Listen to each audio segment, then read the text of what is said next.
Welcome to the Miniatures Paintbrush. Today we're going to talk about using minis in non-wargaming games.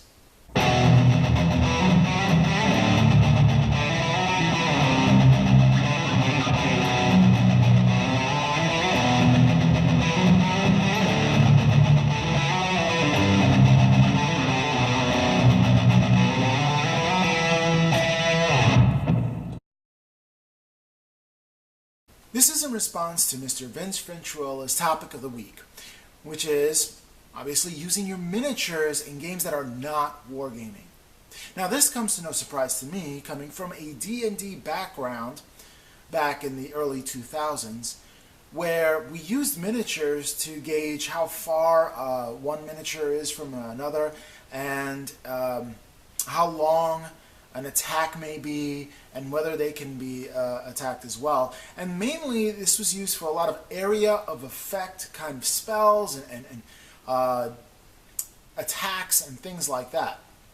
There's similarity within wargaming, if you're coming from the wargaming community, where you have that area of effect taking place. They did away with that for Warhammer 40K, but they have not done away with that for Warhammer Hordes and other wargamings as well, where having a miniature on the field is essential. Now, I also think that it is important to have a miniature on the field for role-playing games. Now, it is not necessary because of a lot of the things that are a theater of the mind, and I agree with you, Vince, Mr. Venturella, that theater of the mind will always trump a miniature on the field. However, I can say the same thing about wargaming, where you could put a piece of paper on the field and just represent a model and or squad, and, you know, theater of the mind with that. It doesn't work the same. I think that's gross. I think that's disgusting. But at the same time, I don't like playing D&D without the miniatures. Now, I played other games, Werewolf, White Wolf games, and where it was all theater of the mind, and that was hilariously fun and funny to play.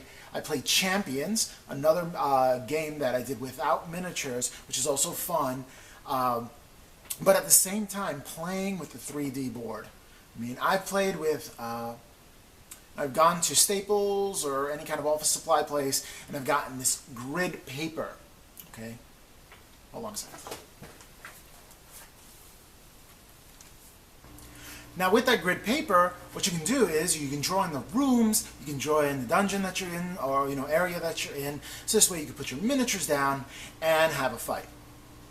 Which was pretty cool, and then something came along called Dwarven Forge, and I remember when they started their company, and I thought, wow, those cavern systems are amazing, those hallways, those little tile systems where you could put together and create your own dungeon, which is so much better than a 2D board with 3D characters.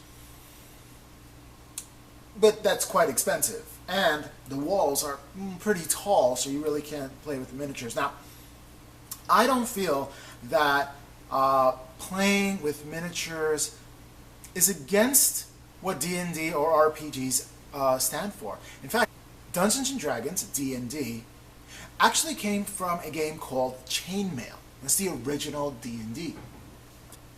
The box set actually had the title, or subtitle, Rules for Fantastic Miniature Wargame Campaigns. Fantastic Miniature Wargame Campaigns.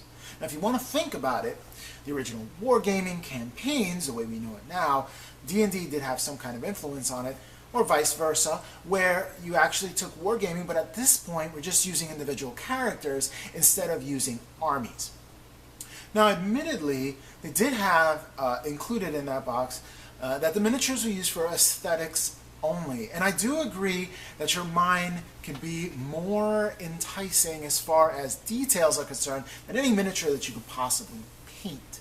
But at the same time, I feel that the miniatures actually help enhance the game, the area of effect, the tactileness. What if your imagination isn't so great that you can really imagine the breath of a frost giant breathing down your neck? Alternatively, since these are representations of the actual things, you have the miniatures on there and it looks great, Why can't your mind fill in some gaps and make you feel like you're actually there? Okay, there I am on the field. Now here I am in person. Everything's a representative of something bigger anyway when it comes to the game. You don't use props or anything like that, and they're not real metal. They're plastic representation of metals. If you're wearing horns, per se, or any kind of garb that you're wearing. Okay, I mean, unless you're really, really good at cosplay and you actually have authenticated robes from actual materials that they used in those times, supposedly, those kind of times, ancient kind of chainmail and all that great stuff. But usually those things come in plastic and lighter material. But then again, that's theater of the mind as well. So they're wearing all this garb. It's not the real garb, but you kind of fill in the gaps. And I think the same thing goes for miniatures. And if you're going to have miniatures, then why not have well-painted miniatures? I think it enhances the game. It doesn't detract anything from it. Theater of the mind is not a cookie-cutter concept.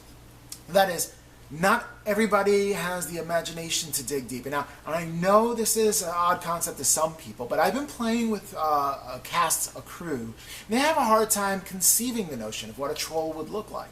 In this case, a miniature would help identify this is what's coming at you. Equally, describing to intricate detail also helps, all the way down to the smell of everything. But then again, if you go to a person like that who's new to D&D or any kind of RPG and you overwhelm their senses with too much detail, they might lose it in translation. However, if you have a miniature on the board, they can relatively just see what the miniature kind of looks like and then fill in the gaps with their mind. I think it enhances the game also in that aspect, where it assists the imagination of the players involved. Talking about companies like Dwarven Forge, who make a living off of creating terrain maps or modular systems for these RPGs. Also, for a lot of terrain building or tile making, crafting people out there, like I am one of them. Let me show you. Here we go. I have this building that I learned how to build off this YouTuber called Black Magic Craft. Great site. You need to check that out as well. Also, DM Scotty, who's an excellent DM. I used an idea for him making stairs, and then I just weathered it quite a bit. This is a bit of my own invention here, which is a spiral staircase, which I make as well. And I have a video on how I made these things. I'll put a link up there. Finally, Wargamers. I have played 4 war games, and very, very skirmish style war games so far, after getting all these minis and since starting the hobby in 2001. Well, I can tell you this much. If it wasn't for playing miniatures in RPGs, then I wouldn't be painting miniatures. Period.